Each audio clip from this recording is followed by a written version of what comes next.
Okay, good morning, everyone. Welcome to week 5 of PR, and is indeed a very early morning, early start to the day. I hope that everyone is doing well. So, we're going to get into it. So, in terms of week 5, what we're going to cover, I'm going to take you through to the roadmap and we're going to take it from there. Just in terms of, I just want to double check whether my screen is in fact sharing. And yes, so it is. So for week 5, what are we going to be covering? We're going to be covering lesson 13 and 14. You would have had access to the roadmap last week in week 4, at the end of week 4. So I'm hoping that you've read through chapter 10, which is going to cover a topic that is very, very important, especially as a public relations practitioner in this day and age. It is internal communications. If you are going to specialize in it, it's going to be very useful to just cementing the foundation in terms of what are the key aspects that you need to keep in mind when doing internal communications. So in terms of lesson 13 and 14, so what are we trying to establish or go through this week is employees are vital and valuable stakeholder in any organization. Being able to communicate with a diverse workforce is a key role of a public relations professional. This chapter is also very important for your PR portfolio. So that is your summative assessment, and that's going to take place at the end of 2023. So very important to keep in mind, please, chapter 10, internal communications. The employees aspect of it is critical to be incorporated in your portfolio, which is your summative assessment at the end of 23, as I've mentioned. Now, employees is a vital and valuable stakeholder in any organization. Remember, when you do your stakeholder mapping and you are trying to identify your stakeholders, so one of the, you have your primary and your secondary stakeholders. Your primary stakeholders will almost in every situation, in fact, in every situation, your stakeholders, your employees are going to be under your primary stakeholders. Let's look at the learning outcomes for this lesson. So ensuring you understand internal communications, as it is a large section of your portfolio, as I've mentioned. Now, your summative, you have 3 formative assessments and you have 1 final summative, which is essentially your big exam at the end of the year. Understanding the importance of internal communication, the importance of setting objectives, and the principles in internal communication, understanding the various tools that a PR practitioner uses for internal communication. So as PR practitioners, what is it that we're using, making use of, what tools, what platforms? You will hear me make mention of platforms and tools. They are used interchangeably. They mean the same thing. It is a manner in which you can get information through to your internal audience. The design requirements of internal communication, public relations. Sorry, I'm not speaking, my English is a bit off now. It's very early in the morning. It's only, it's 5 to 7 in the morning. So let's start again. The design requirements of internal communication publications. So what would happen is you would have a company newsletter, a magazine, something like that, that is used for internal purposes. It is used only for the dissemination to employees and it's not sent externally. If I forget to mention this, what happens in some cases is that the publication, the magazine or the newsletter is sent to the board members, which are executive and non-executive. Now, remember, non-executive directors are board members. They sit on the company's board. However, they are not permanently employed by the company. They have different roles that they play. They may have a different role in a different company, but they sit in as a non-executive director based on their expertise and experience that is required for that organization. Then how to put an internal communication strategy together is going to be integral. And I really ask you to pay attention to what I'm going through. There are some resources in terms that you can access, but I think the very important thing is actually having gone through chapter 10, and then we will connect that with the slides as we go through. So what are we going to do this week? The class slides will cover some of the tools we will use in internal communication. So please read the textbook once again, and as you go through in everything in detail, make sure you have a clear understanding of the objectives and tools. So please remember, one of the reasons that I have created the group WhatsApp chat is for you to pop your questions in that chat if you're not understanding something. You also have, as part of the roadmap, is you have my email address. It's on Whole Campus. If you are not clear on anything, please use one of the platforms or channels to reach out to me. You even have my mobile number. So you just pop me a WhatsApp and tell me what is it that you are not understanding or you need clarification on, and we'll make some time to address that. So you're not left just on your own. You have the support. Make use of it to ensure that your learning journey is one that is really going to be a valuable aspect of ending this year successfully. Then moving on to lesson 15, which is connected to chapter 11. Now, this, I need to really emphasize this.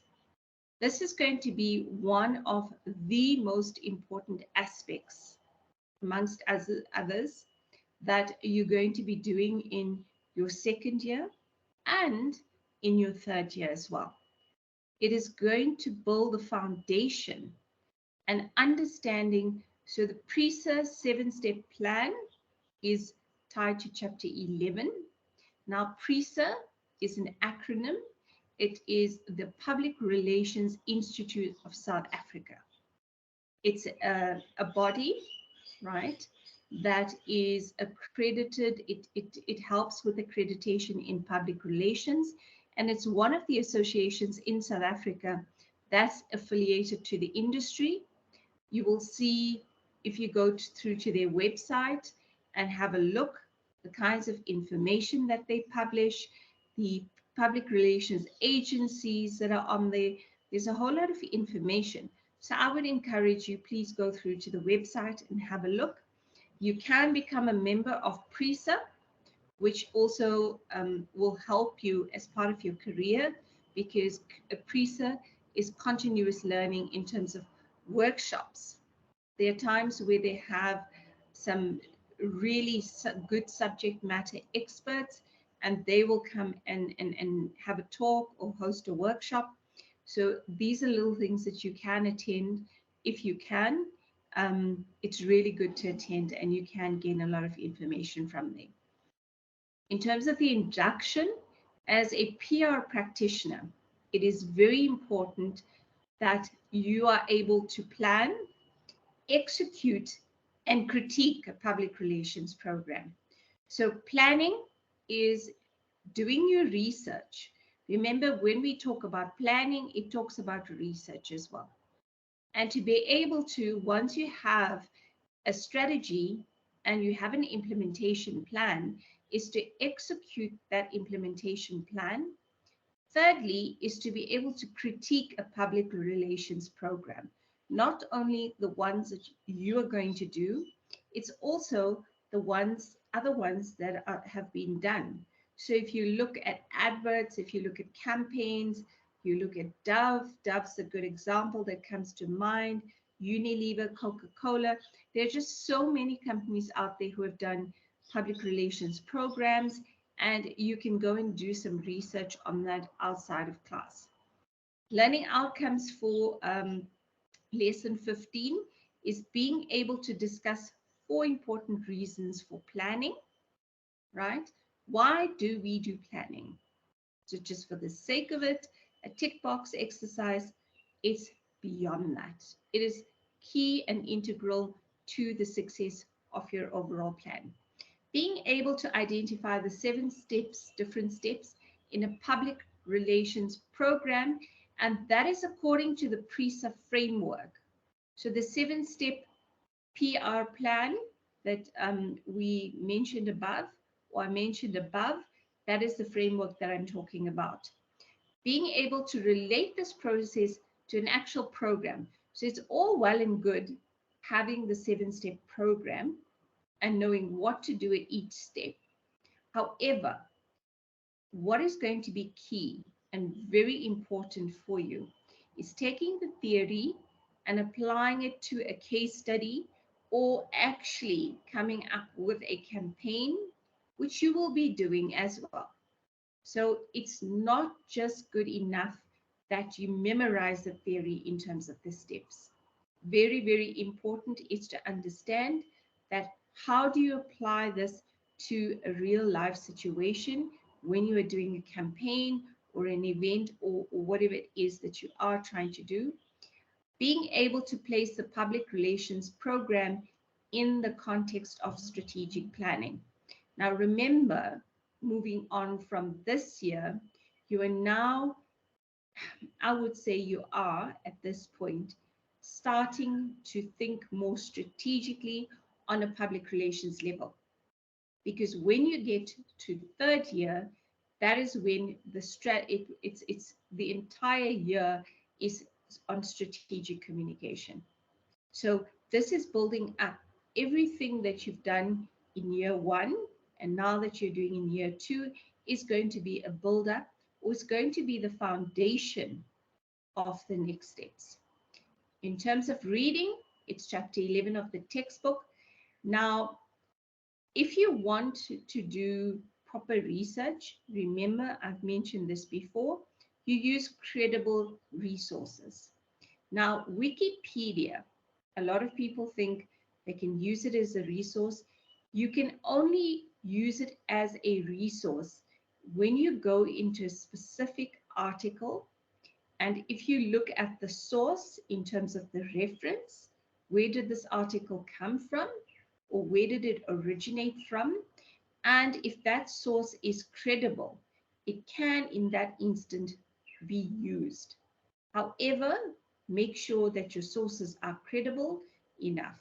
Now, when we are looking like the demographics of South Africa, what is demographics tied to?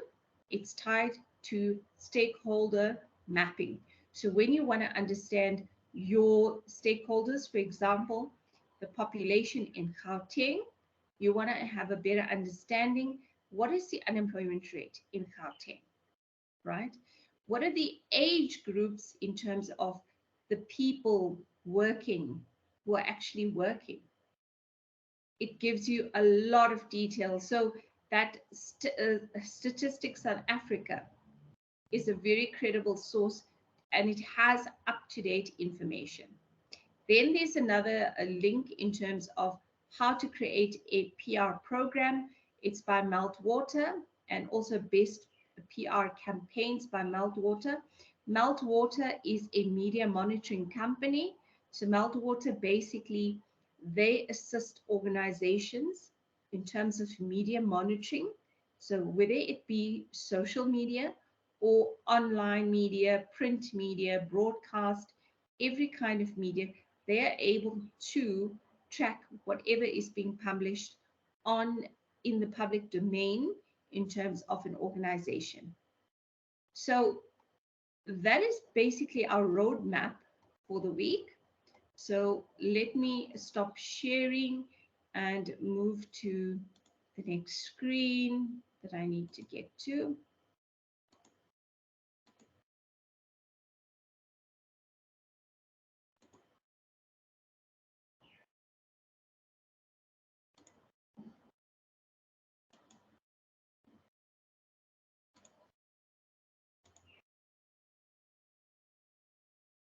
Sorry, guys, this is going to just take a little bit. My system seems to be slow this morning, but we are all good. It's because the document is not opened, hence it is not opening on my side.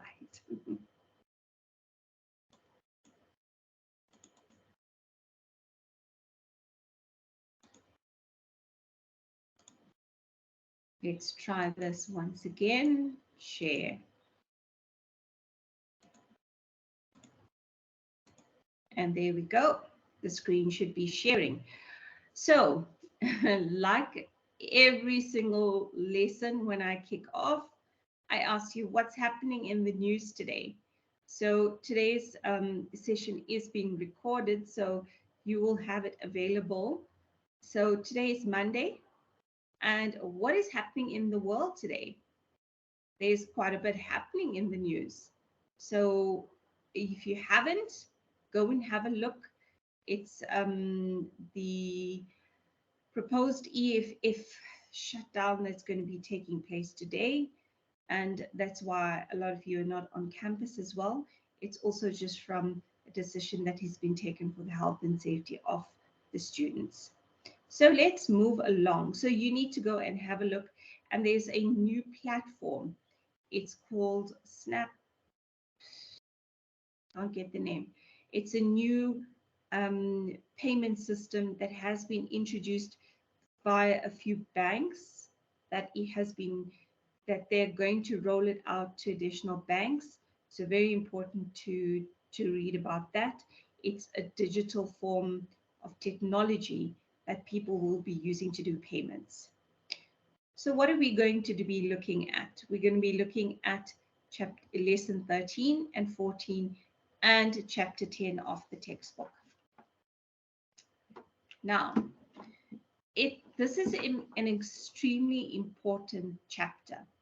I think I've mentioned it in the roadmap when I was doing the introduction, is that the reason why it's so important is it deals with the internal stakeholders. And there is an entire section in your public relations portfolio, which is your summative assessment, that constitutes or requires you to put together an internal communications plan. Please ensure that you understand everything in this chapter. There's a reason that we emphasize this, is because when you get to your summative and you need to do an internal communications plan, you are going to be stuck if you have not gone through the material, if you do not have a proper understanding. Once again, I'm going to reiterate this, is that there are platforms via WhatsApp, via email. There's a group WhatsApp chat that is there for your benefit. So if you are not understanding a specific section, and this goes for all of the modules, you are more than welcome to please reach out to me so that we can assist you sooner rather than later. You don't want to wait till you are doing your summative assessment and then you realize, oh my word, I don't understand this internal communications plan.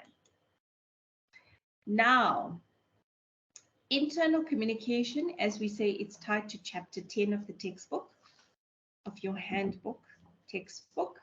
It's the one with the B's, so you can't forget that one. When I say it's the one with the B's, that is the one because there are two textbooks for PR2. Make sure that you have your textbook from PR1 to actually access that in terms of ensuring that you are able to still have, or if you need it as a refresher for what was taught in PR1. Let's get into internal communications and understanding and unpacking this. Okay, we're going to go into quite a lot of detail. So the good thing is this is recorded. You can go back to the recording and listen to it again if you feel that you've missed something. Internal communications is one of the most important parts of a public relations strategy. For businesses to move forward with their strategic aims and reputation priorities, internal communication is not only about informing employees, but it's also about providing mechanisms to inspire them to and help them to deliver on their key performance indicators, which means their job responsibilities, to help them deliver on that. In other words, it's not only about creating awareness, it's about behavior change. Work is not an only source of income for people, but it also fulfills an important social function. Attitudes and behaviors towards an organization and society may stem from a, a healthy working environment. So now, work is not, I'm going to just highlight a few points on this slide. Work is not an only a source of income for people, but it also fulfills its important social function. Now, here is something to try and visualize, right? You get up in the morning, you've got to go to college, right? How do you feel about going to college? Now, if we flip the scenario into a work environment, you look at someone in the working environment, when they wake up in the morning, do they actually want to go into their workplace? Or even on a Sunday evening, like last night, Sunday evening, some employees are thinking, I do not want to go into work tomorrow, right? Now, there are reasons around that. Yes, the employee gets paid for rendering services. So at work, you will have your roles, your responsibilities, things that you need to deliver on in the work environment. However, the second aspect of it is not just the monetary exchange, the environment, the culture. So it must be a culture where there's openness and honesty. There must be trust between the leadership and its employees, right? It must be an environment. There are certain environments where people, when they see the CEO walking down the corridor, they all shuffle and then they stop talking because they're scared of the CEO. Yes, this is a reality in the work environment. You will see it and you will experience it if ever you specialize in internal communication or any discipline of public relations. You will come across these different aspects in terms of what is going on within the organization. It also speaks to, if it boils down to even a chair that an employee is sitting on. So if you look, an employee sits roughly 8, 9, maybe sometimes 10, 11, 12, depending on your job, hours a day on a chair. If that chair is uncomfortable and giving them backache, it's going to make them miserable at work. If a company does not have a tea or coffee station with tables and chairs where employees can get away from their desk, or even a canteen, some companies who are very progressed in terms of the way they do internal communication is that they have gyms on site at a minimal membership fee, or sometimes it is free. They have an on-site clinic. All of these things start putting them together in terms of how they link to internal communication.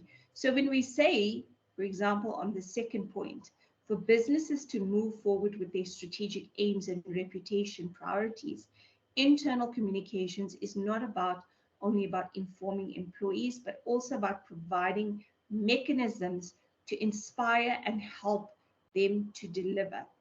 Now, what this means is, if you look at the structure of any organization in a company, right, you will find that the leadership is the minority when you compare to someone who's specialist, someone who's an engineer, someone who's in the technical field, someone in finance. The majority of the makeup of an organization is employees who contribute to or help an organization to achieve their targets. What happens if an employee is motivated about what they do and they love the work environment?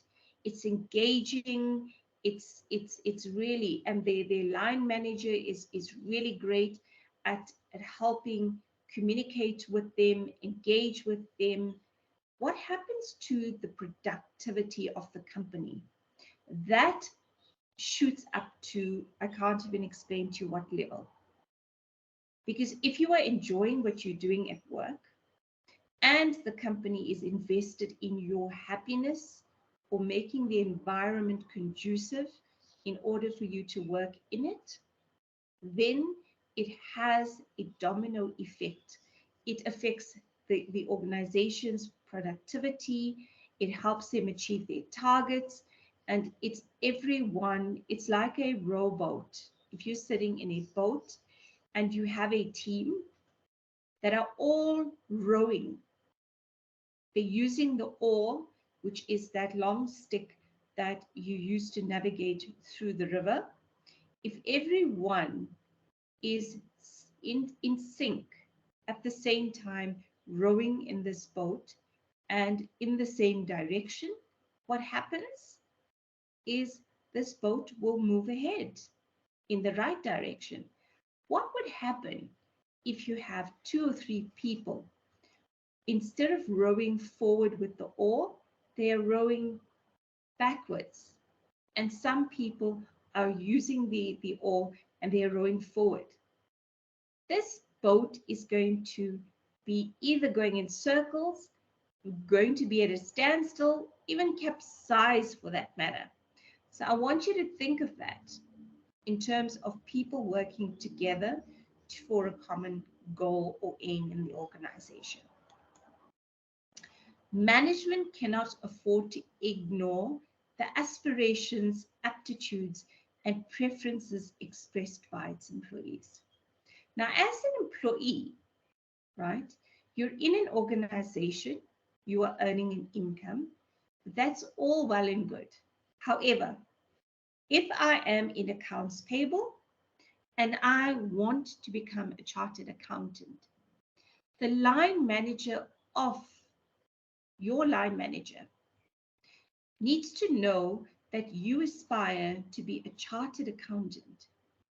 And how is your line manager going to motivate, inspire, and assist you to actually reach your goal? So in many organizations, what they do is that if you are studying, and it is, please remember, some of the things you do is linked to policies. So you will have a human resources policy that speaks to, for example, staff bursaries, right? A lot of companies, in order to ensure that it's not abused, what they do is they make you sign a contract to say that once you've completed your studies, you need to stay with the company for at least a year or 2 years, etc. And then they would pay for your studies. And then based on that, you are able to grow and develop. And besides, apart from that, is that if you're aspiring, if you're an accounts payable clerk and you want to become a chartered accountant, and as you progress with your studies, right, and just say 5 years later or 4 years later, because if you're going to be doing your studying part-time, it may take you longer, also bearing that in mind, is that you would find that maybe in 5 years, you are now received your qualification as a chartered accountant. Your line manager should have a career map in terms of, right, there is an opportunity in this division for you to become a chartered accountant. So it is so much more and so much wider than we actually think what internal communications is all about. Organizations have much to gain from a satisfied labor force working at jobs at which they are best suited. Back to my point, right, is if everyone is happy in a working environment, it's a good environment to work in, right? I spoke about the example of the chair. If you had to sit in an uncomfortable chair for 8 hours and you've been asking your boss for a new chair and you are not getting a new chair, you will not be happy. And it's simple things like a chair. Believe you me, it is. It sounds ridiculous, but you're going to go home at the end of the day and you are going to suffer in the night from backache, which is going to even make you more miserable and not want to go to work the next day. So it is really, really important. And it's really the reasons why I'm emphasizing it is because so many organizations get internal communications wrong. When you get it right, it is one of the most rewarding things for an organization to have surpassed that. And actually, they're doing internal communications to 100% and it's working well. Successful organizations recognize that they have a social and economic function in society. So organizations need to be a corporate, they need to be a corporate citizen, right? In the sense that they have a responsibility to contribute towards the economy in society as much as being profitable, right? So when businesses do well, it contributes towards the economy of South Africa. Okay, so also they have a social responsibility, not just I'm talking about corporate social responsibility, corporate social investment. I'm talking about investing in employees as well. A reputation of a good employer is earned. How many conversations have you heard people saying, or in your circle, in your network, that people who are in the working environment, please don't ever work for this company. It's the worst company to work for. That is powerful because what happens is that has already planted the seed in the minds of the people who have heard that comment. They will be reluctant to try and apply for a job in that organization if they've heard about some of the things that are going on. And this is a reality. It actually happens out there. The reputation of the company will speak for itself. It doesn't need to put out a press release, a media release to say we're a fantastic company. There are companies like Unilever, right, who are doing a fantastic job. So you have a report that's published on a yearly basis, and it's called the top employers, if I can remember, top employers of choice. Go in and Google that. Unilever at one point was 10 years in a row running. They took first prize for that. There are companies like Discovery Health in Sandton. So many people want to work in that environment. The reason is not yes, they pay well, probably, right? The reason is that they have so many different interventions in place for their employees that employees love working there. There are so many companies. There's a company, Nestle South Africa, the Southern Eastern African region. The head office is in Bryanston. It's one of the most environmentally advanced buildings with the air conditioning up to it. They're having plants indoors because plants, as you know, give off oxygen and they absorb carbon dioxide. So carbon dioxide is the air that we exhale, and then we take in the oxygen. In terms of the lighting, So one of the things that they implemented was an on-site creche. So if you are a mum and you don't have to rush to go and drop your baby or your toddler off at a creche somewhere else and then rush to work, you have that facility on site. And if you are slightly late, just say maybe you finish instead of 4 o'clock, you finish at 5, and the creches generally close at a certain time, you then have peace of mind that I can just fetch my toddler from the creche that's based in the office and I can take my toddler home. And that is saving, what is it doing?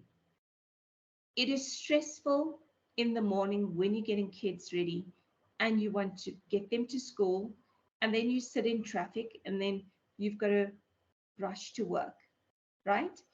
So that is what they're trying to do as an organization, is reduce the stress levels of people running and rushing, which is not healthy for a human being's health.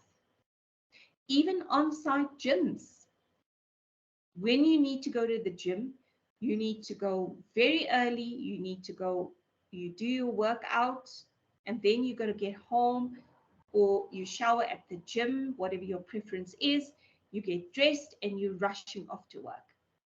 To short circuit the rushing around and saving time, on-site gyms, you literally take your clothes and all of that. They have lockers. They even have showers. So once you're done with your workout, you can shower, you can change, and you are at your place of work. How amazing is that? That is all aspects of internal communication and maintaining an environment that people want to work there. Okay, so successful, okay, we've covered that. An organization's total public relations is the product of the people who work for it. So if you have a good culture, you have happy, satisfied, motivated employees, that contributes to the reputation of the organization. Now, in this day and age, and the way things have evolved, okay, people are becoming more and more, you know, pickier when they look at companies. So what they do is, before you go for an interview or if you're looking at jobs, a lot of prospective employees go to a company's website to check what interventions or what is the company culture. You look at the values of the company. There's a whole host of things that you can actually gain from a company's website in terms of information. And very important, I want to reiterate this. If you want to know about how a company is performing holistically, and when I say holistically, so everything from financials, how are they performing? Are they profitable? What initiatives are they contributing in terms of corporate social responsibility? What are they doing for their employees? What is the mission, vision, value? What is it that they manufacture, produce? How many sites they have? The one go-to place, and remember this because this is something that is so critical as part of your research. You go to a company's website and they will generally have a section that says financials or investors. When you click on one of those tabs, or generally on a website, you will have a search functionality. You would type in the integrated report, or it's called an annual report. So integrated report and annual report are used interchangeably. They one in the same.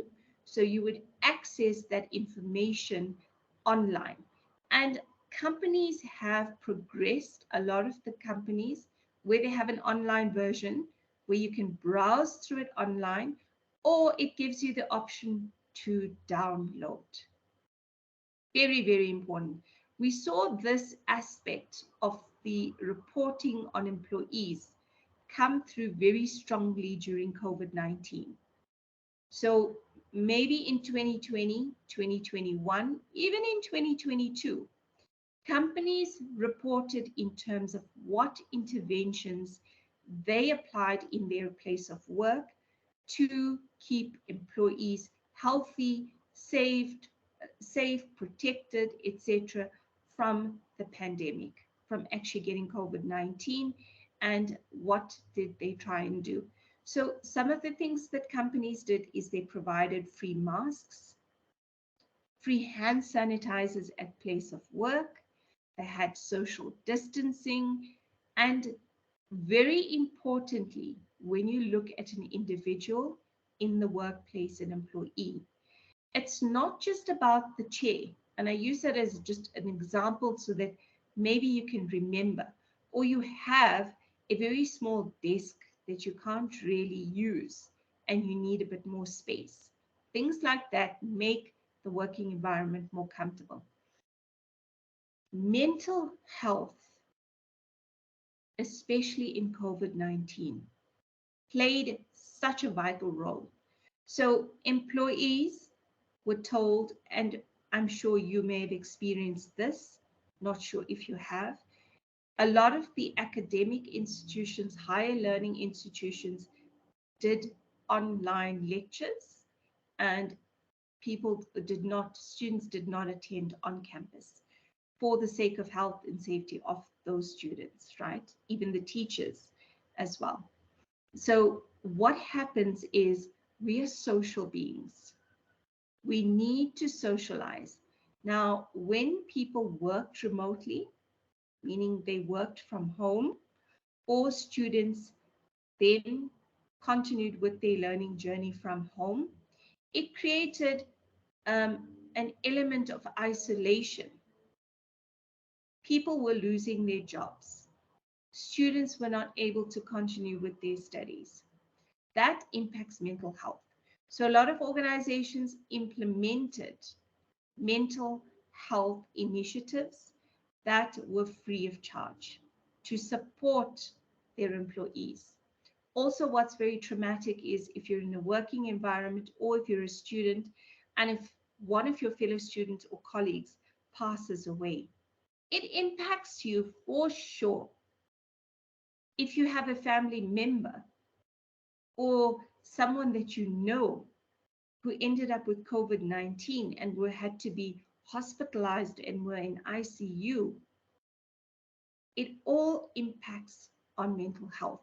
So organizations had to step up and really look at how they were doing internal communications.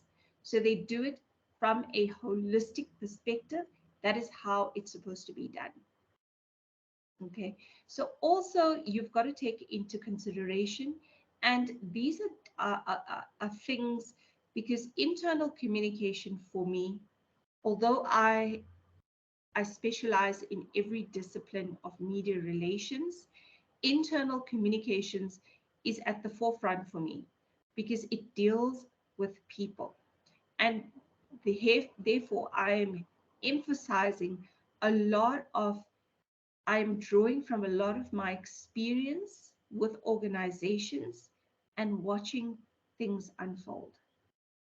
Okay. So if you look at disability in the workplace, right? Now, disability, a lot of people think it is someone who's blind, someone who has poor vision, someone who's in a wheelchair, and it stops there. Go and research the kinds of disabilities and how organizations have widened that. If you look at Famous Brands, now Famous Brands is the company who owns Steers, Milky Lane, brands like that. Famous Brands has taken a very different approach when it comes to disability in the workplace. So one of the things is also a disability, even though it's temporary, could be you have lost a family member, right? Or, for example, someone in a household has lost their job.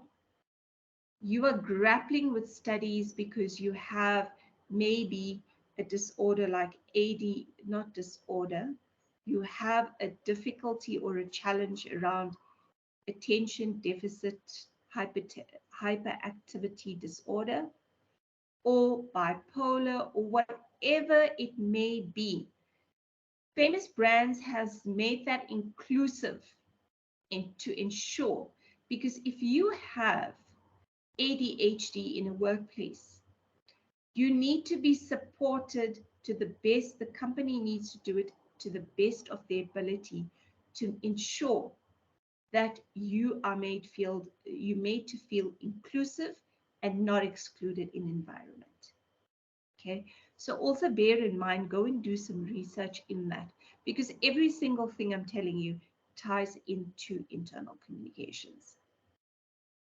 A company is rewarded through having good internal public relations, because employees are encouraged to make a difference to the productivity and the prosperity of the company. What does every company want to do, or what do they want? They want to remain profitable. They want to have a good reputation, a positive one, right? And they want that is connected to the productivity levels. So if you look in a manufacturing environment where they are making, it's a bottle making environment, look at console glass, which is no longer console glass as such, right? The guys that make the bottles for like your AB InBev and cold drinks and stuff like that that are filled in bottles. They've been taken over. They've been acquired by a company called ADA. Consol was local, and ADA is an international company that has acquired Consol. Now, if you look on a production line where employees have to do quality checks, they have to ensure that when the bottle is put on the production line, that there are no defects, it's not cracked, it's not chipped, because it's linked to the health and safety of its consumers. Okay, so employees that are motivated, their productivity levels in that specific manufacturing environment will be so much more higher. You see, companies also have targets. So you call them production targets or efficiency targets, and it's put up every Monday or whichever day of the week to say, guys, our targets this week is to achieve 98% efficiency rates. Efficiency rate speaks to everything from the number of bottles that got packed in boxes. The target was 10,000 boxes. They've achieved 9,000 boxes, right? So in terms of that is how it's linked. Even people, if you take a step back, in the manufacturing environment, they are on their feet all day and they are on a production line. How do management support them, ensuring that they're not fatigued, that they are able to commit to the job and delivering on what they need to, and they're having their breaks, that their tea breaks or their lunch break, and also the environment where they go to eat and have their refreshments needs to be an environment that is, in terms of the atmosphere, you call it the ambiance. So when you go to a restaurant or to a place, maybe it's a club, and it's got a vibe, if I can call it, in that lingo, where you feel comfortable, you feel free, you feel happy. It's that whole ambience and the atmosphere. That is what we want to also create in the work environment, especially in the canteen. If you're going there to have your tea break or have your refreshments, whatever the case may be, it needs to be an environment that is supporting and making it a conducive environment to work in. So one of the things you have to do is you have to create a climate where employees are motivated. And there are four objectives with regards to employee communication. I'm going to read that again.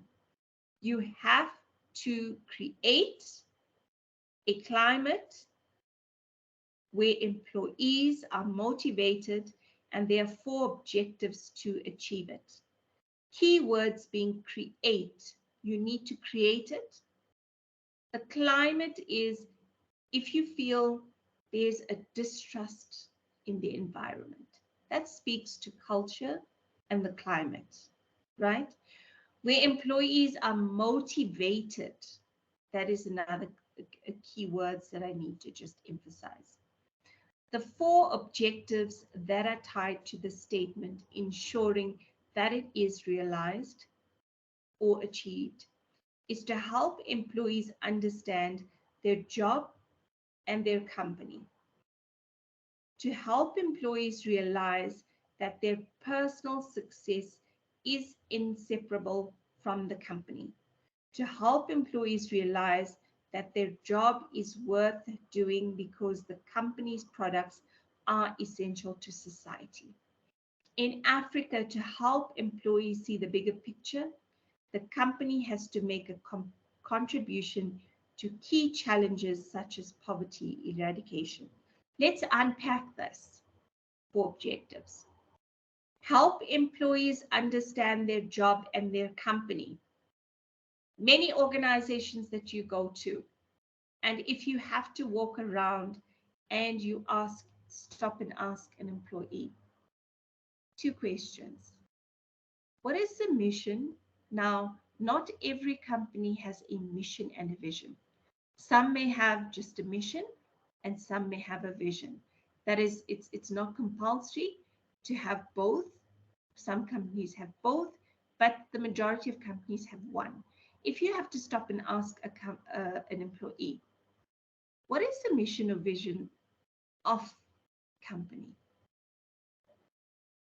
Some may not know. Some may look at you with blank stares. Yes, I've had this, guys. I'm drawing from experience to emphasize this. Secondly, when you say to them or ask them this question, what are the values of our company? They may also give you a blank look. Very important to drive. Now, although we are in a working environment and we are there to earn an income for services that we are providing, right? It's very important for employee to understand what is the company's mission. One of the previous companies I worked for was a pharmaceutical, right? Their slogan or their mission, whatever you want to call it, or ethos, was adding value to life as a pharmaceutical.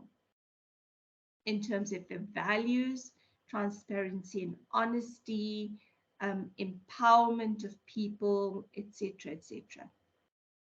It's very important when you go into the working environment, and if you want to do public relations well, and you want to implement this across the board in terms of creating awareness and educating employees, you've got to know what the mission, the vision, the values of the organization is yourself. So I had literally printed out, I had done a poster which I put up in many places in the building to create awareness. But what I did was I literally printed it and I had it stuck next to the wall. And every day I would look at it until I memorized what was the mission of the company and what was the values of the company and why are we here, right? That is the first step to help them, because once you help them understand it, it makes so many things easier. To help employees realize that their personal success is inseparable from the company. You have employees that come to work, just to do a job, and they walk out. They tick the boxes. I've submitted this. I've sent 2 emails, tick. I have done this, tick. I have done that, tick. I am done for the day, and I'm clocking off at 4 o'clock. That's it. That is not what we're supposed to do in a work environment. There's something called passion. Everything that you do has got to be underlined or underpinned by passion. So if you take the person that's coming to the office, sent email to the boss, tick. Put a draft report together, tick. But when you combine that with passion, and if you look at the 2 different types of work that is being produced, you can see it a mile away. Remember, they say when you're employing an individual, it's a thing that's mentioned now, and that's why reading is so important in terms of trends. A lot of companies are looking for one thing at the top of the list when they are interviewing candidates, is your attitude. How passionate you are about getting into this role, because everything else, like if you are lacking in skills in some areas, that can be taught. But the attitude and passion is something that is driven from within. So that is the difference between making a personal success inseparable from the company. To help employees realize that their job is worth doing because the company's products are essential to society. Now, I'm going to use 2 examples. And as a disclaimer, any examples that I use, it doesn't mean that I am, if a company has done wrong and they've been in the media for wrong reasons, it does not mean I'm supporting that specific company. The examples that I use are to illustrate, for illustration purposes only, to give you an understanding. So when we say to help employees realize that their job is worth doing because the company's products are essential to society. If you look at milk, if you look at bread, those employees are providing products that are essential to society, right? You can look at so many different products. Now, during COVID-19 pandemic,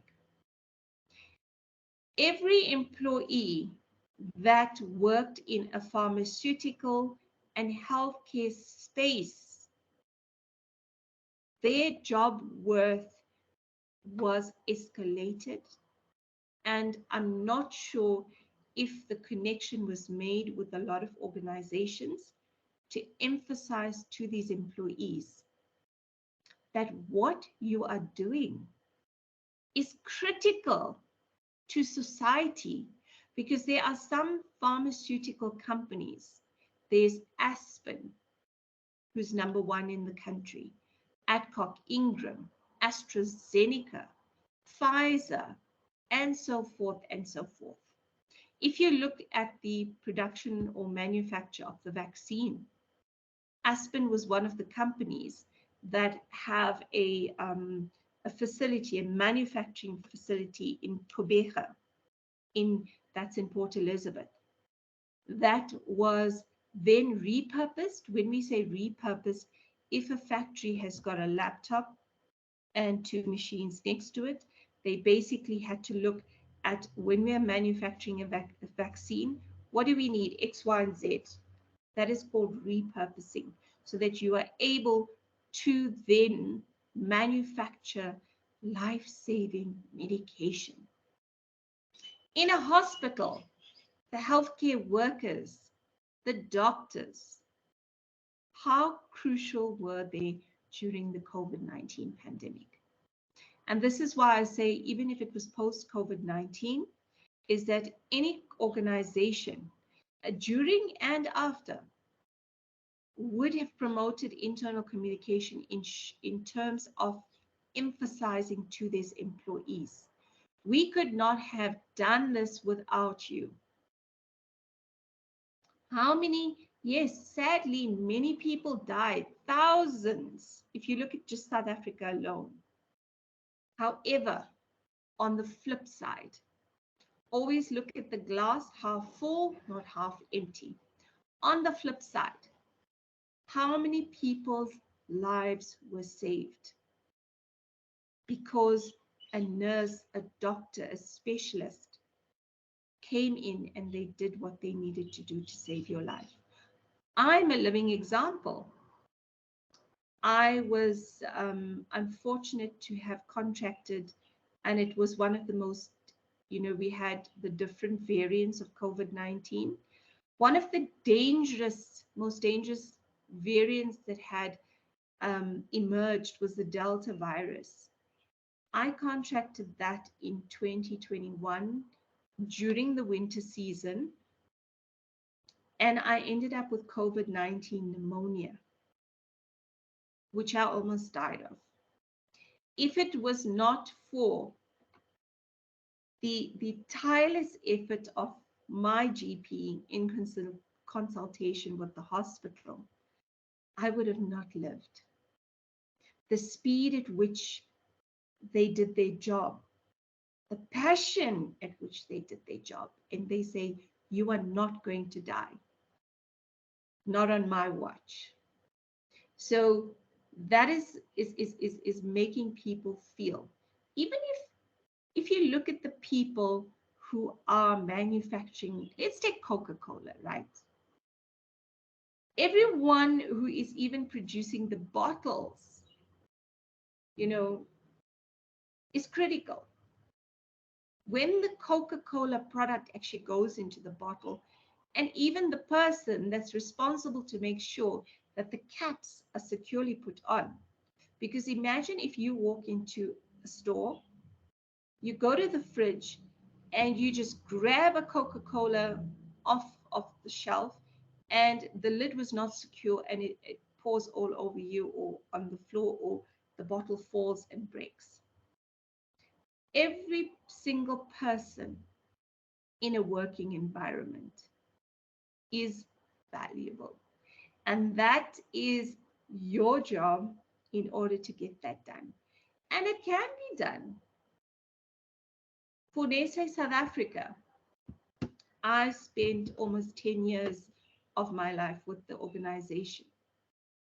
And initially, when they started off, they realized, and this is where, and I've mentioned this previously as well, where you need your leadership and your management buy-in to embark on a process, right? For it to be successful, because no matter how passionate you are, what might happen is that they are not prepared to actually go ahead with initiatives.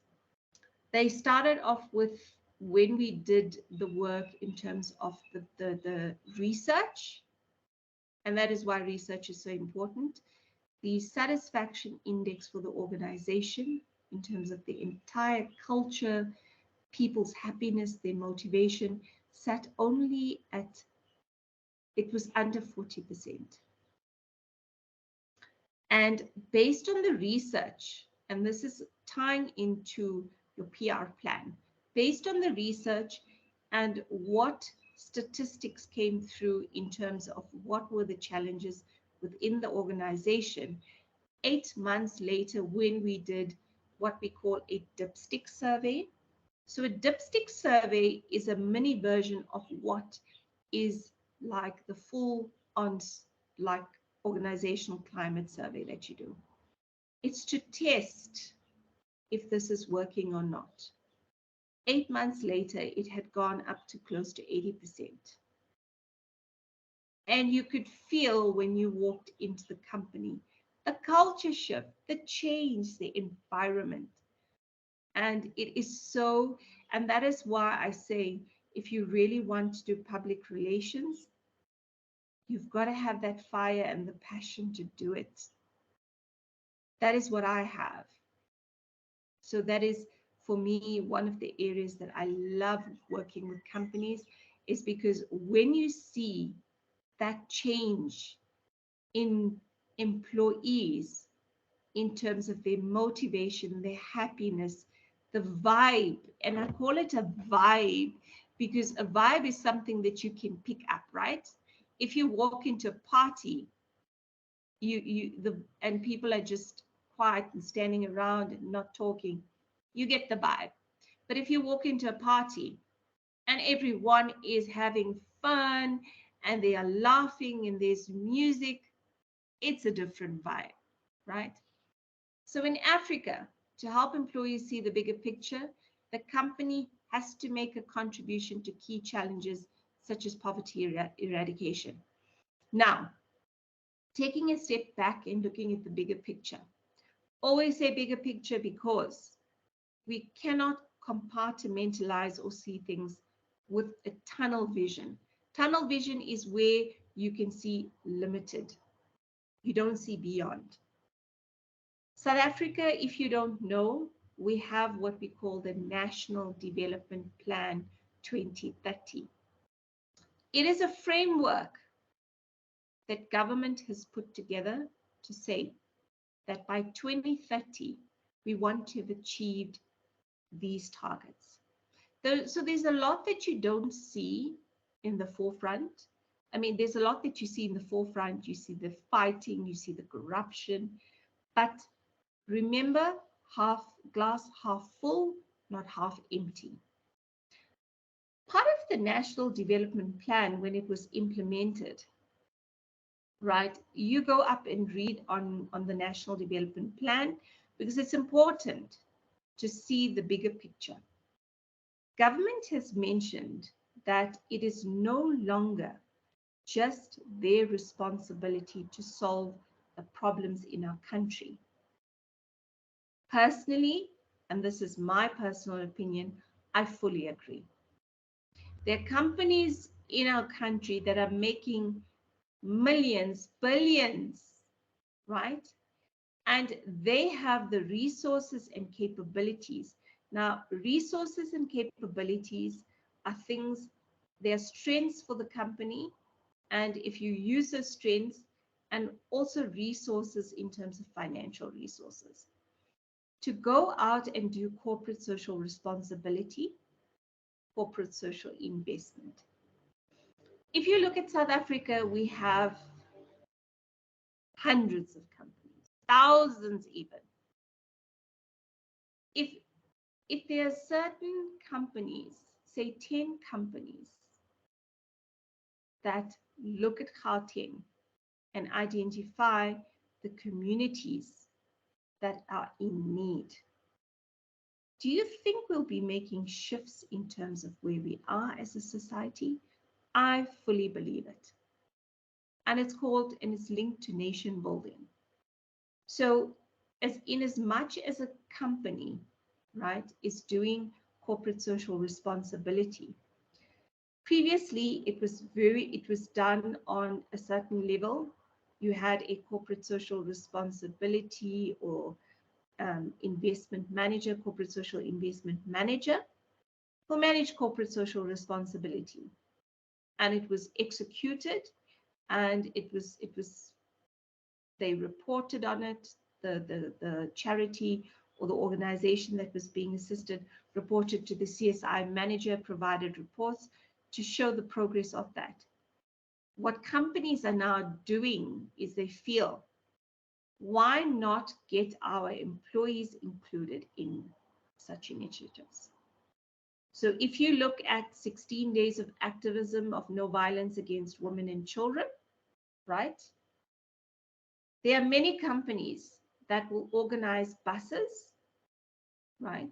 They will organize maybe like lunch packs for their employees. They would even make them a t-shirt. And they would go off to a specific charity. And on that day, they would help maybe put together a library in a community, or go and refurbish a nursery. or do whatever they can, or even go and start up a food garden. So now employees are taking it a step further and saying, let's get our employees included in initiatives like this. Not all companies do it. A lot of the companies that I've engaged and worked with have done it. And I've driven that process. And it is amazing the feedback that you get from employees. The other thing is they normally check in with their line manager to say, I want to support this initiative. So it's time that they go away from the office, that they're not going to be having a day deducted from their salary. They go in company time, and then they are prepared to do the initiative and give back to the charity or the community that's in need. You will see how employees feel about this. It gives them a sense of purpose, that they are helping people in communities. So one of the things is, if you work in this area of doing like sort of initiatives like this, that we speak about the employees, where you take them on a bus and you take them to a specific charity or an organization or community. One of the things is to ensure that employees get permission from their line manager to say, because you could be the team, finance team, could be in the middle of month end. Now, month end is where they've got to get reports done, they've got to submit it. It's a very intensive time of the month or year. Now, if a person is integral to submitting information, it's going to be a challenge for them to go. So what happens in those instances is that a company, during those 16 days of activism, which starts round about the 25th of November, if I stand to be corrected, and it runs through to the 16th of December. Companies then choose different days and different initiatives to actually take these employees to. So to get as many as employees to do this, not everyone does it. So also remember, there's different ways of those employees who do not want to go or cannot make it.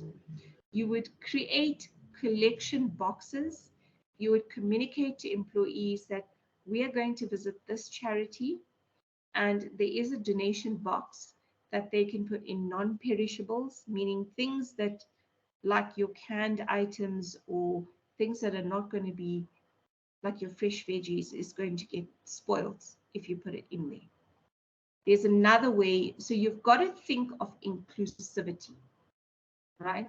If you look at people in the manufacturing environment, can they leave their manufacturing environment? That is going to be a discussion that you would have to speak with the line manager to ascertain whether it's possible. What are some of the ways you can include employees? So very important to remember that. So the principles of internal communication. Communication is a fundamental part of management, right? I've mentioned this and I always reiterate, so I try and get the message to hit home. Communications, public relations, or public relations as a discipline, if you rewind many, many years back, it was not perceived or positioned as a strategic function. Today, public relations has a seat around the boardroom table. To give you the importance of it, for those companies that really take it seriously, and more companies are finding that this is the way they can really succeed in an organization, is through internal communications. It is one of the most, I don't want to use under-focused, because I don't even know if that's such a word, under-focused area. A company will look at its strategy. It will look at making money. It will look at ways of doing marketing campaigns, advertising campaigns. Remember, we did the differentiation between public relations, marketing, communication. They will do those campaigns and spend huge amounts of money so that consumers are enticed, or they want to be able to buy that product or sign up for that service, right? So here's the thing, is that it boils down to internal communication. And it's become a fundamental part. As I've said to you, it has a seat around the boardroom table in this day and age. It should be viewed as a contributing partner with other key staff functions in influencing employee understanding of both business goals and public relations issues. So what happens is, when we say public relations needs to be viewed as a contributing partner with other key functions in influencing employee understanding of both business goals and public relations issues. There have been some cases, many cases out there, when a company needs to communicate a critical issue. For example, they've gone and bought a massive company. What happens is, it's discussed internally with management behind closed doors, and employees know nothing. The media release then goes out to the media. It is published in the public domain. Who hears it? It's the general public, media, everyone who's tuning into, whether it's on a radio station or whether it's on the TV or whether it's printed online. You don't know anything. And then you have just one employee who has heard this on the radio station and comes to work and say, guys, have you heard about this? And so Joe will say no, Peter will say no, Sandra will say no, Sarah will say no. And then what does that build with the organization? It fuels mistrust. Why? Is because the organization did not feel it important to the first and foremost point of communicating information that impacts the company, like in the example that I've explained, is to employees. You make them aware that this is happening or this has happened and this is what we're doing. So when someone hears it on the radio, I'm driving to work or I'm getting a lift with someone and I hear this on the radio, oh, this company is doing this and this and this. And I'm like, I already knew that. That gives me a sense of pride, knowing that the company took the time and effort to inform me first before informing the media, the public, and. So very important that the employee has a proper understanding of what is going on. If there's a crisis in the organization, employees need to know. That's why I said, when you look at stakeholder mapping, be sure to include your employees as a primary stakeholder, because you've got to immediately or as soon as possible inform employees before you actually start informing your external stakeholders. I don't mean the board, because your board will sit and deliberate in terms of if there is something very, very substantial that's happening, right? And take it from there. Then commitment by top management is essential, as it is their support of and the participation of all the communication processes. Now, as we've explained, when in progressive and transformed organizations, management, senior management, top level management, everyone including up to and including your line manager, if they support this process that you are embarking on and you are going to be implementing within the organization, they will then support the process And secondly, if there's a really great initiative, right? And that is why it comes back to the point of watching what are the top trends in public relations. And you can link it to, say, top internal communication trends that are successful, right? If you've come up, you were reading and you've come up with this intervention that looks fantastic and you think it's going to be really great. Unfortunately, you don't have the budget for it, right?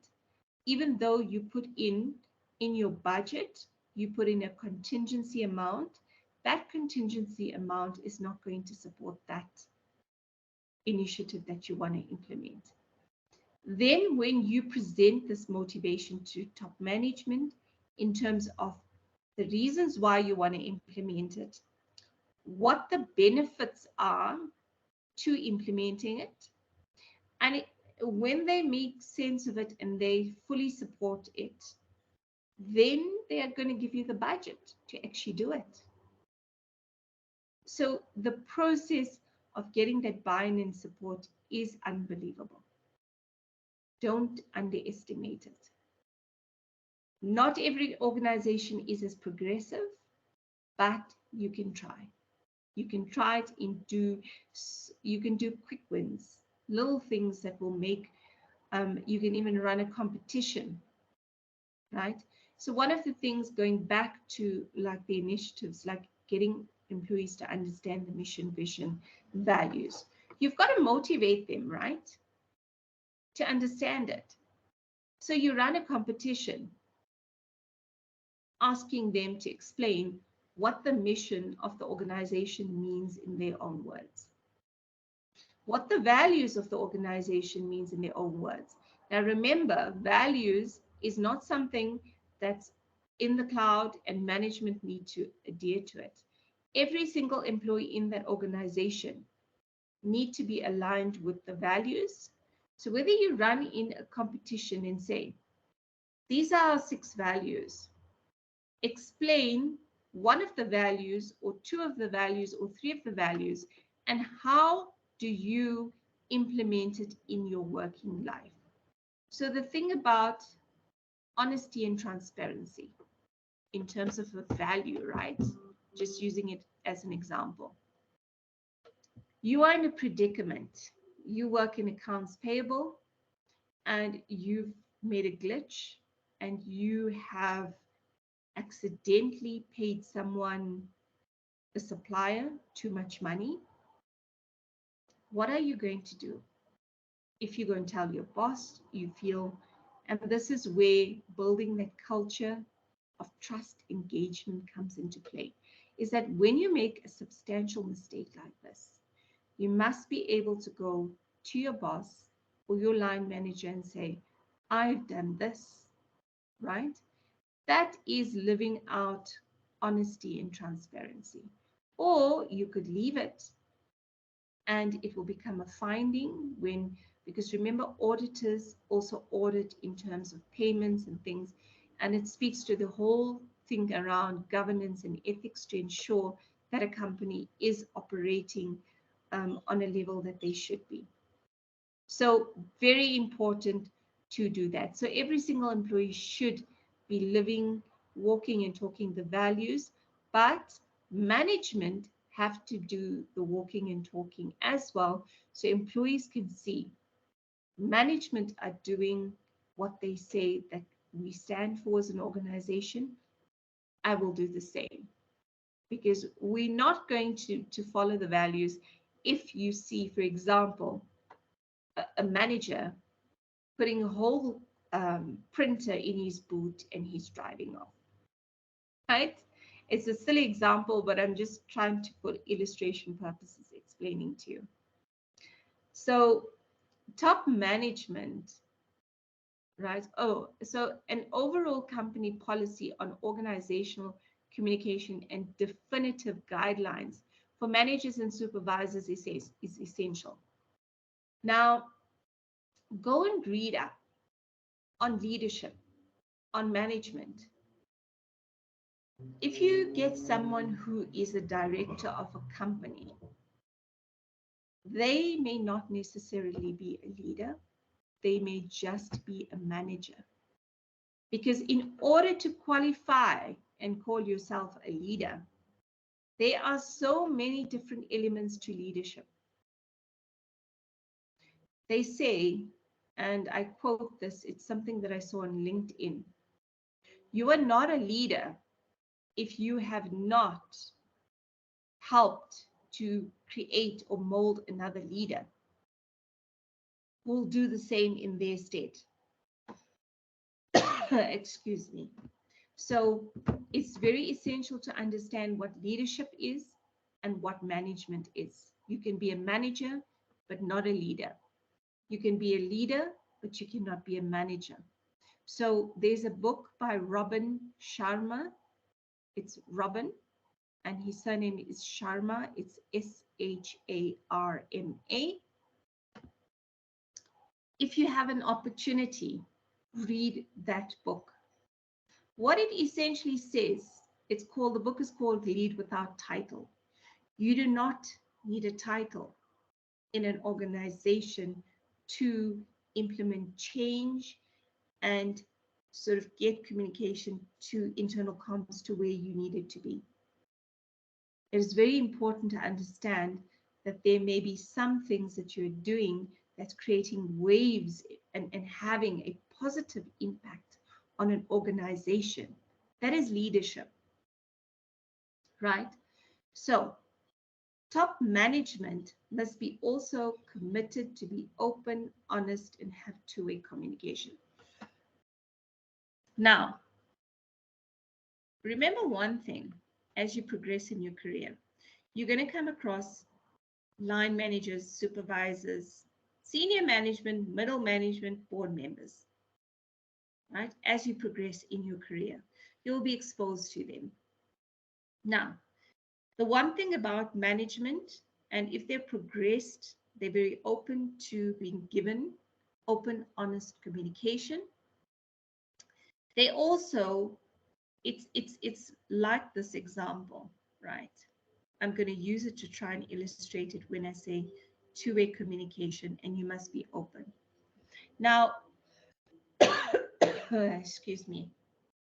I'm just going to drink a sip of my tea. My throat is a bit dry. There we go. So, myself, right? I would technically fall within middle and senior leadership, and that's been in my previous company. Being in a leadership position or in a management position does not mean that you are evolved. So being a leader takes ongoing work. I had to sit and do introspection. I'll give you an example last week in terms of one or two of my approaches. Feedback when it's negative, we call it constructive criticism, but plain and simple in layman's term, when you get feedback that's not positive, how does it make one feel? Think about yourself. If someone had to come up to you and say, you know, I think you're just a rude person, what is our immediate reaction? Our immediate reaction is to tell the person, you know what, I don't care what you say, I am not rude. Sometimes we have to look in the mirror. And this is all part of public relations, guys. It's not deviating or a sidebar. You have to look in the mirror. And sometimes when someone gives you feedback, you need to sit down and take a couple of minutes and introspect whether it's true. And if it is true, how am I going to improve on myself and develop myself? Like two-way communication, based on the research that was done within the organization, people said, we'll call him Joe Blogg. Joe Blogg is a top manager there, and he's senior, and you know he does his stuff. He's good at his job. He's excellent at his job. But the one thing that he's not good at is his social skills. So, for example, he's walking down a passage and he doesn't greet people.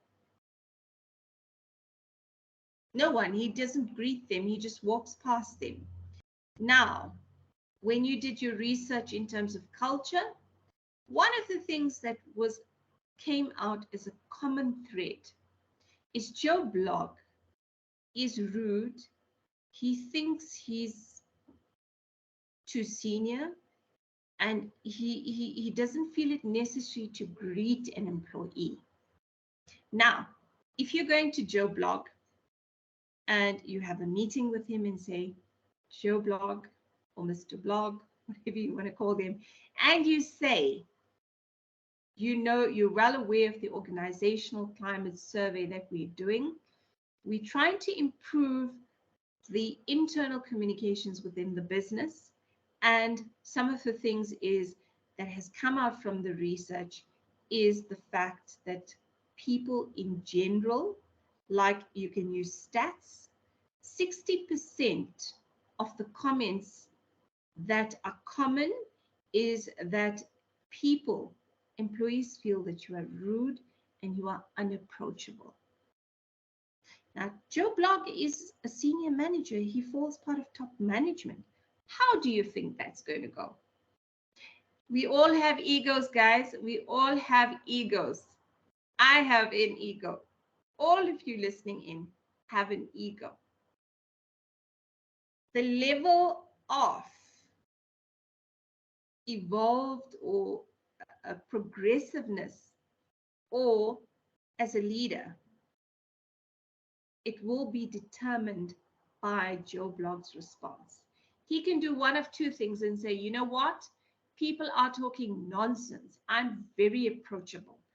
And you know what? Maybe when I was walking past, I was thinking about strategy and this and this and this.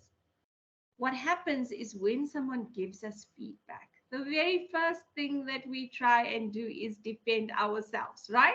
And I hope all of you are laughing at this, because that is the plain truth. Last week, I was told something that this and this, and initially it hurt. It hurt me. But I sat down in terms of doing this whole leadership approach, because part of my MBA, for those of you, I did mention, I'm currently an MBA candidate. I'm doing it at Wits Business School. And one of the modules that we are doing, that's not just 1 or 2 months, it runs for a couple of months. One module speaks to leadership quest and how to be a better leader and how to be self-aware. So one of the things you're going to have to be self-aware. Or Joe Blogg could take this the other way and say, oh my word, this is just so hard, or this is so difficult. Let Joe Blogg get the emotion out of the way. We are human beings at the end of the day. We are not robots. And then Joe Blogg will say, just give me 2 minutes. I'm going to get coffee.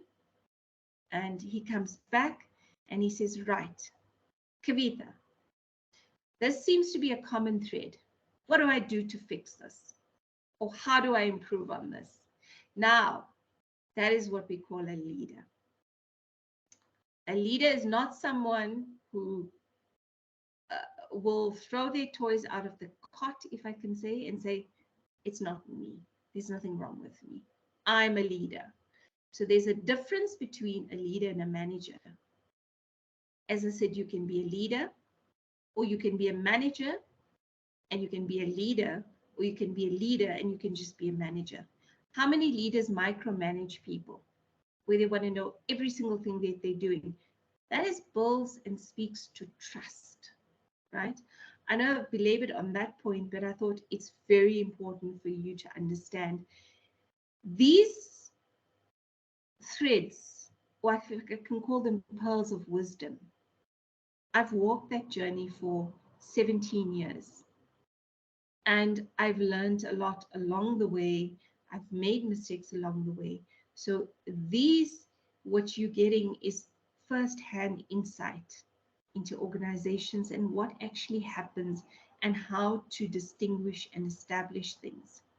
So if Joe Blogg, for example, threw his toys out of the cot and said, you don't know what you're doing, I don't think this process is working, and sit back and think, you as this advisor to the organization, how are you going to react? How do people tend to react when there's conflict? Now I'm bordering on emotional intelligence. The first thing we do is when someone attacks us or says something, we immediately defend. It's like when you look at going to war and you have two sides. The first side starts attacking. What does the second side automatically do? Their defense system is up. They start attacking the other side. That is what we do. And I don't know if it's covered in this segment, but there is a very good skill to build on, and it's called active listening.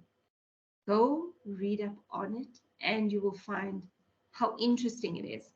I did it as like a full-on course and learned a lot from it. And I would say 12 years later, I'm still using that model.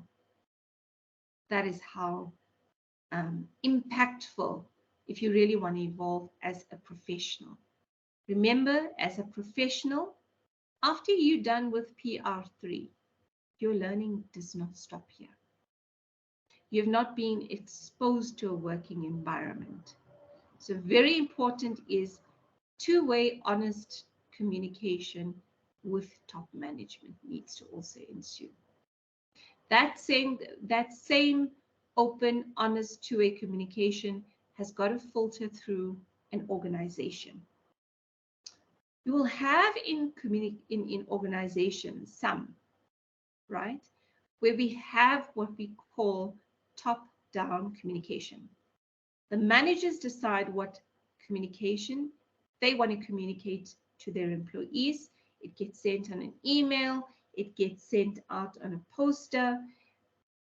How are the employees engaging with management based on what is it that they're putting out? There's no platforms. So how do you expect an employee to feel engaged if they're not allowed to give their views and opinions? Some of the things, and it will fall under platforms or tools that we cover, things like suggestion boxes. Suggestion boxes is a very, very, very old tool that's been used for a very long time, right? You also get situations where if the CEO or the MD is very progressive, and as a leader, he wants to engage with people, he will allow people in the organization to send him an email. And he will respond maybe, because he's obviously running a business, he will respond maybe at the end of that week or the next week or whatever the case may be. That is some of the ways two-way communication is done, but we'll elaborate as we move on. A communication strategy is essential. It is a planned process involving both communication professionals and key management.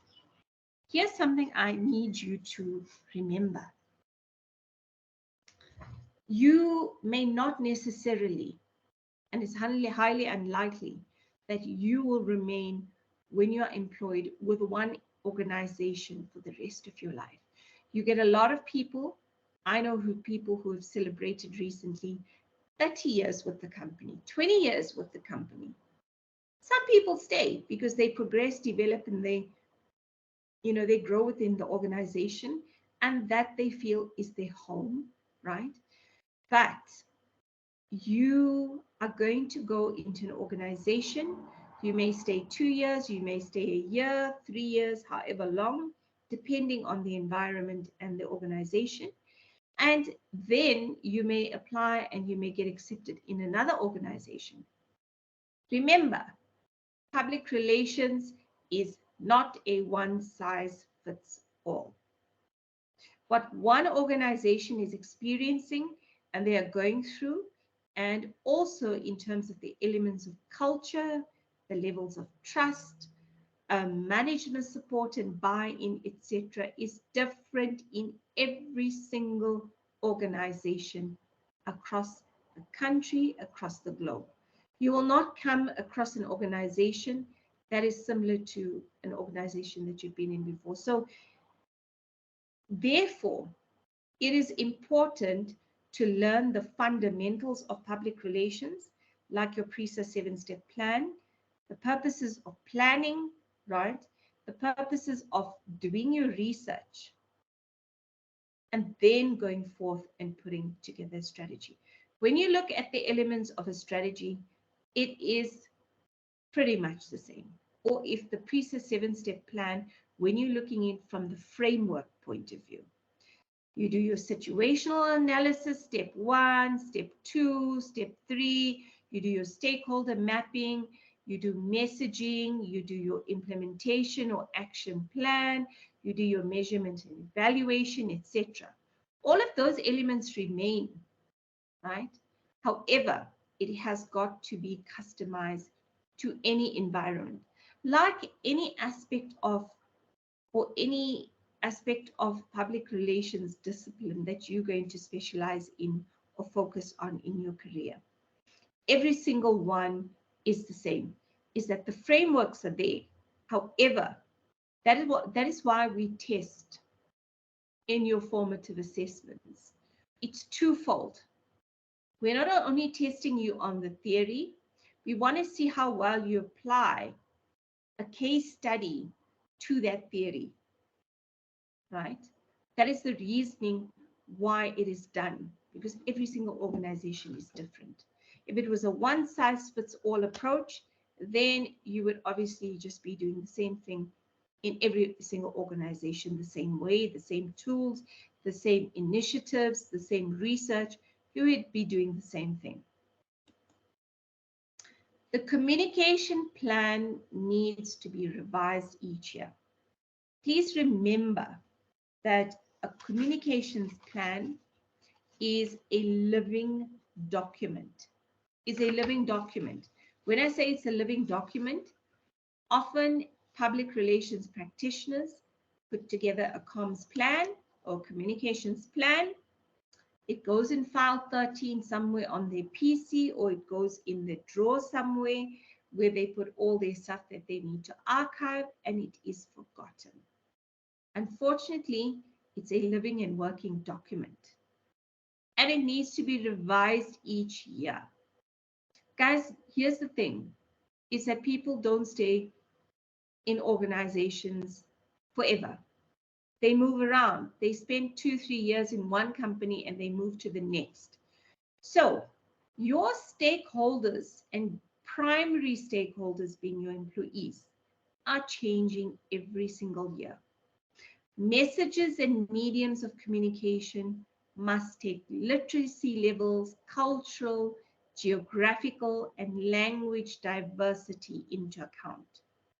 Now, what are we saying here? South Africa has 11 official language. Business language is English, right? In one organization where it was so diverse in terms of language, cultural, the uniqueness of the culture, the geographical location, all 13, 14, 15 sites were based throughout South Africa. Some had an African footprint.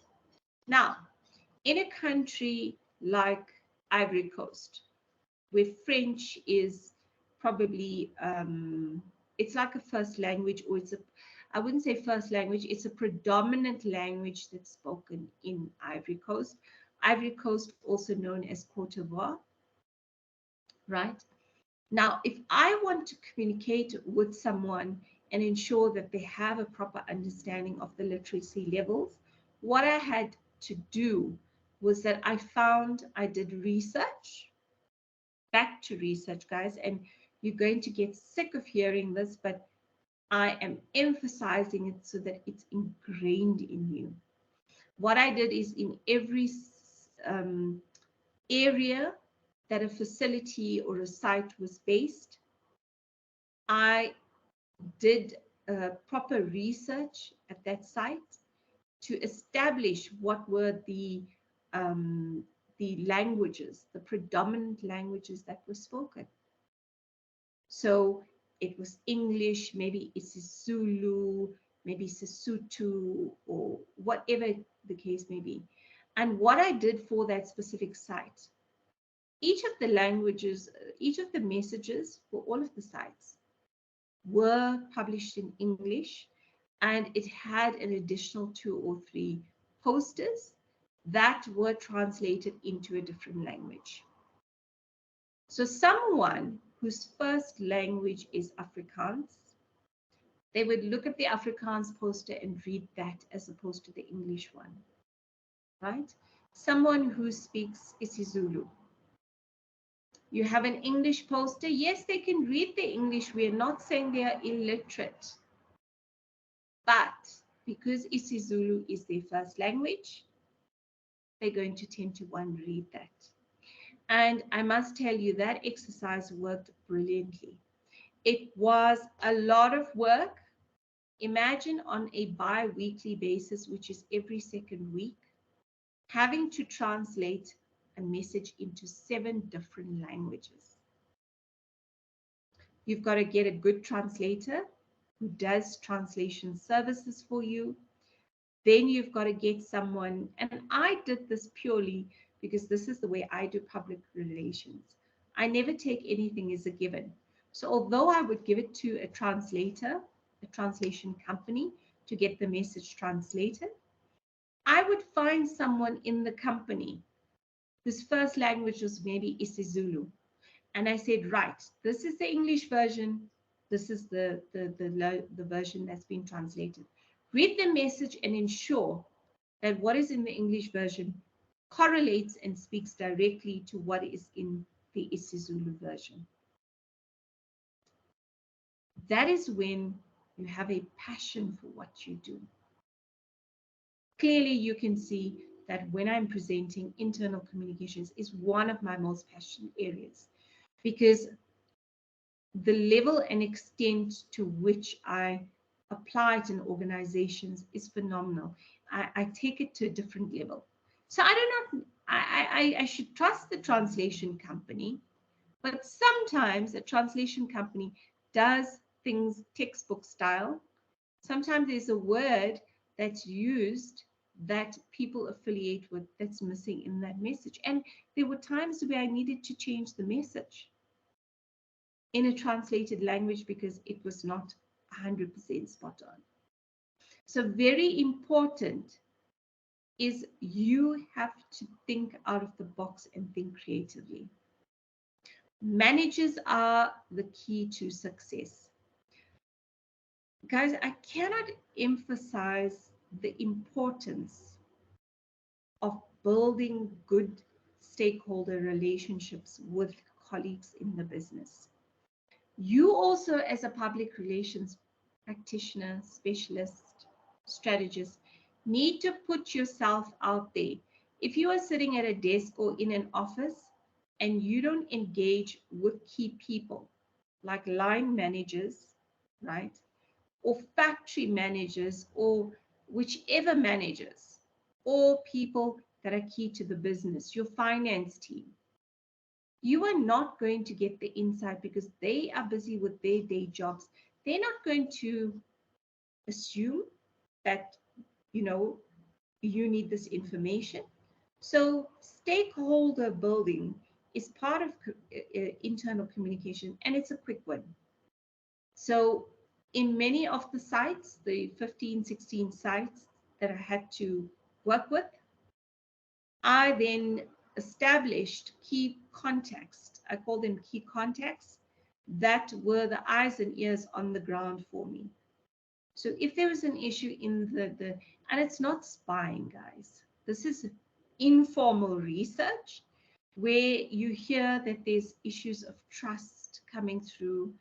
People are not happy in the environment. And that is how I was able, because could I, as one person, be in all 16 places every month, every 3 months. It would take a lot out of me in terms of doing that. Also, I am not extremely familiar in some instances in a manufacturing environment. So someone on the ground who's trusted and who has a good level of engagement with people on the ground, you connect with them and build a relationship with them. So then your managers, right, your line manager in a specific department in the finance team can tell you, these are my key issues with the team dynamics, and may need assistance, like maybe a team building. You suggest, let's take everyone on a team building exercise. Now, team building exercise, do not be mistaken. It's not just going out there doing paintball or doing rollerblading or whatever you want to call it. Team building is you sit down with a specific company, you choose activities. The activities are then based on what your objectives are for the team. So in a team, for example, people are working, just say there are 10 people in a team. Everyone is working in silos, meaning I sit down at my computer, I work, I maybe say hello to my colleague, and that's it. We don't work as a proper team. So then the objective is to try and get people to get to know each other and to start working together. That would involve exercises like teaming up two people to do a team building exercise, competing against other teams, and that fosters an engagement where they're able to then connect and to start working as a team. There's different ways of doing it, so it's very key. Must recognize the need for information, training, and reward for good communication performance. So I don't know what the stats are now or the research shows now. I don't think it has changed. So when you look at the top 5 elements in terms of what makes employees happy, you may think, and a lot of people think this, that money is the number one driver in the workplace I'm talking about. However, that is not necessarily the case. So you have to look at things like motivation, appreciation, recognition. So when someone has done a really great job, you need to, as a manager, managers need to say, this is an excellent job, give them recognition. However it is done, it works phenomenally. So money sits in probably the top 5. It sits either on 4 and 5. Top 3 is appreciation, recognition, good working environment, and things like that. Trust in the organization. It's those things that money can't buy. Remember, money can't buy happiness and peace. It can make life comfortable, but it can't give you peace and happiness, right? Top executives, and guys, that's just my personal mantra. It's not a given. Everyone's view on money and how it is associated to their levels of happiness and what it means to them is different. Top executives should set an example by being accessible, sharing important information, and encouraging the upward flow of information and ideas, even if they are negative. Now, there's a couple of elements in here which we've touched on each and every single one of them. So top management need to walk the talk. Basically, if we have a set of values, transparency, honesty, employee engagement, all of those things, they should walk the talk. And then this kind of behavior is modeled, and employees then look at it as, you know what? They're doing it, we should do it, right? Then sharing important information and encouraging the upward flow. Remember, I said in a lot of organizations, communication is top down. Communication is top down where management says we want to say this to employees. It gets sent out an email and gets left there and done. So the two-way engagement, there are different tools. Even the intranet, which we'll get to a bit later, is an internal website for employees that can be used. You can start up a Q&A or a blog or something where people can populate information. Remember, where there's an environment of trust, people do not want their names associated with information or suggestions or feedback that they need to give management. Management are not perfect, neither are any one of us. So at some time, your line manager, senior management, even people on a board level do make mistakes. And there are times, like in the case of Joe Blog, where the feedback was negative, that a lot of people said that he's rude and they feel that he feels he's above everyone, he doesn't greet. So now if Joe Blog was an example of a very progressive or self-aware leader, one of the things that would be suggested as part of the implementation plan and my strategy, and which I've done with one of the previous CEOs, I got the CEO to walk around on a Friday in dressed down, not in a suit, dressed down, go and sit next to an employee and say, hi, as you know, I'm this, well, you wouldn't say, as you know, I'm the CEO. Everyone would probably know he's the CEO. How are you doing today? You are so-and-so. Tell me a bit about your job and tell me a bit of, like, a little bit of information about you that you are willing to share. Remember, in the work environment, not all personal information you're going to share with people. Just that, I'm from, from KwaZulu-Natal, and I support the Sharks. I'm for rugby. I'm a die-hard supporter, and I love the Springboks, or it can be a soccer team, something that you are willing to share. And this is one of the initiatives that I introduced, and this is what the CEO did once a week. And when it was impossible, he did the week later. He would do this, but before you take that step, make people aware in the organization that when you see the CEO walking around and he comes up next to you and he pulls up a chair and he said, are you busy? Have you got 5 minutes? We are not doing this thing where we are being like big brother or big sister and watching what you're doing, because we don't want to make the situation worse. So Joe Blog, if he wants to be an authentic, and go and read up about authentic leadership. It's being true to yourself and to other people. So Joe Blog can say, you know what, I've heard and I know that I walk down passages, I don't greet people. Firstly, I'm really sorry for that. And secondly, I'm really grateful for that input. So now I will make an effort to greet. And what happens in this instance, and I've seen it happen, is when the CEO changed that stance of his, and when he was walking down the passage, if he remembered someone's name, he would greet them by their name, which almost, it was heartfelt for them. The CEO remembers my name and my face. And what happened as we started with this initiative, it even got better. While people were walking down the passage, they would say, morning, Mr. Mangard. And then, he would say, call me on my first name basis. So they would say, morning, so-and-so. So the leader didn't even have to, in that instance, like go out there and just say, good morning to each person. It started becoming a relationship building exercise.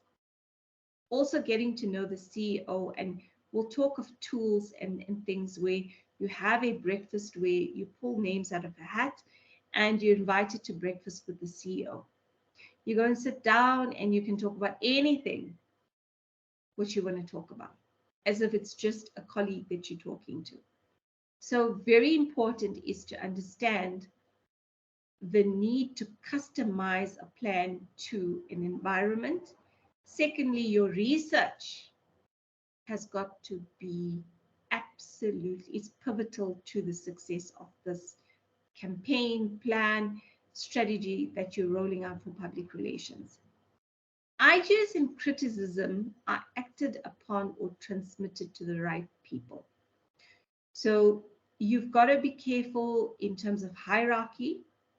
So would you necessarily, in Joe Blogg's instance, remember Joe Blogg is a senior manager, his boss is the CEO.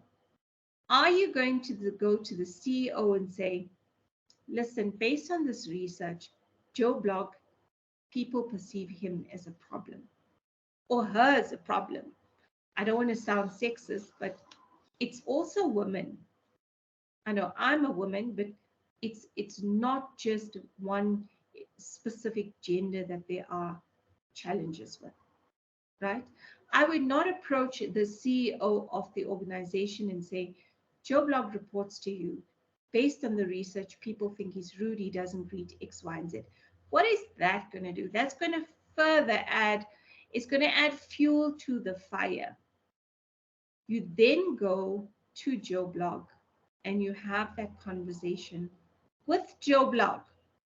If it doesn't go well, you need to be, remember we said public relations, you've got to be proactive and you've got to preempt. You've got to go in there with your plans already in your head. Plan A is if it goes well, Joe Blogg's happy, and we've come up with a plan for him in terms of what we're going to implement. Plan B is where he says, this is rubbish, it's nonsense, there's nothing wrong with me. So it is so important to actually ensure that you get people to understand or you gauge an understanding. So here is where the relationship building comes into, is that you've got to try and then understand a person. So if you know that Joe Blogg is not an approachable person, you've got to come up with the plan C. Don't go into Joe Blogg's office and then break the news to him. Go to the canteen over a cup of coffee outside the environment of his office and say, Joe, this is the thing. You've got to do scenario planning, because when you progress to that level in public relations, you are going to be accessing your managers, your senior, your top management. You are going to be accessing board members. You are going to be accessing middle management, junior management, even specialist roles, even people down to a manufacturing environment. So one of the things that I did in order to be accessible to people was that I used to go to a facility, a factory, a manufacturing environment, where my hard hat, my boots, my safety PPE, personal protection equipment, in some instances, earplugs, gloves, etc. And I used to go into the factory environment, greet people, ask them how they are doing today. And do you know, people remember, people will forget a situation, but people never forget how you make them feel. And that is what public relations is at the core of it in terms of the essence. So if you are not a person who is very much people orientated, you may struggle with internal comms, because internal comms at the core is actually going in and going into, it's basically people. So what I'm going to do, I see that I've gone way over time in terms of this recording. I'm going to stop it now and then continue. So guys, this gives you an idea about my passion, and that's why you can see the passion come through. That is what you need to have in order to be successful at this. So I'm going to stop the recording now and I'm going to continue. I'm going to just have a quick break, have some tea, and I'll continue with the second half of it.